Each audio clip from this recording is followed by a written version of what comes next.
the water. And their small turner ears give them a good sense of hearing, both above and below the water surface. Sea lions, like any marine animals, can see both above and underwater. They have a keen eyesight but no color vision.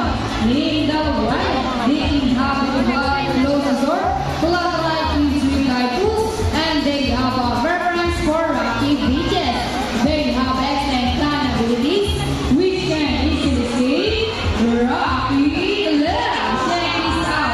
Truly strong from creepers. Now let's talk about their swimming abilities, and let's start with Vincent, the handsome one. Sea lions can generally cruise around 11 miles per hour using the rowing movements of their front flippers, while their back flippers are stretched out behind their bodies, functioning as rudder for steering. And that is the normal swim. Nice and easy. Thank you so much, Vincent and Trainer Vince.